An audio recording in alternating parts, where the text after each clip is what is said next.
রাষ্ট্রপতি হিসেবে মির্জা ফখরুল ইসলাম আলমগীরের নির্বাচিত হওয়ার খবর গুরুত্ব দিয়ে প্রকাশ করেছে বিভিন্ন আন্তর্জাতিক সংবাদ মাধ্যম।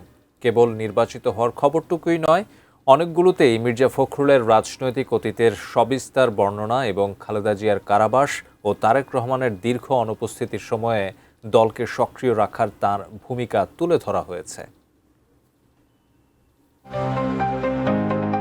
প্রভাবশালী আন্তর্জাতিক সংবাদ মাধ্যম রয়টার্স মির্জা ফখরুলের পরিচয় দিয়েছে শেখ হাসিনার দীর্ঘ শাসনামলে প্রধান বিরোধী কণ্ঠস্বর হিসেবে।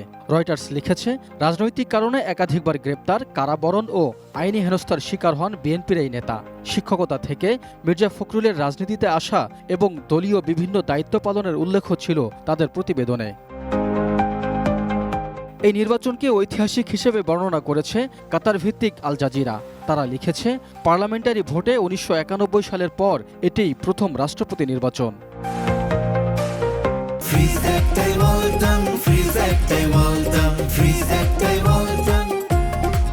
প্রতিবেশী ভারতের গণমাধ্যমগুলোও বাংলাদেশের রাষ্ট্রপতি নির্বাচনের খবর গুরুত্ব দিয়ে প্রকাশ করেছে। দৈনিক আনন্দবাজার লিখেছে, রাষ্ট্রপতি হিসেবে মির্জা ফখরুল ইসলাম আলমগীরের নিয়োগে প্রধানমন্ত্রী তারেক রহমানের হাত আরও শক্তিশালী হল।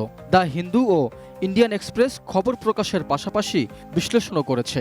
তাদের বিশ্লেষণে উঠে এসেছে ঢাকা দিল্লি সম্পর্কের সম্ভাব্য ভবিষ্যৎ সমীকরণ। অতীতে ভারত সম্পর্কে মির্জা ফখরুলের বিভিন্ন বক্তব্যও তুলে ধরেছে সংবাদ মাধ্যমগুলো। ভারতের আরেক সুপরিচিত সংবাদ প্রতিষ্ঠান টাইমস অফ ইন্ডিয়া রাষ্ট্রপতি পদে মির্জা ফখরুলের নির্বাচিত হওয়ার খবরই কেবল ছাপেনি, বরং এই নির্বাচনের প্রেক্ষাপট ও পুরো প্রক্রিয়াটি উল্লেখ করেছে।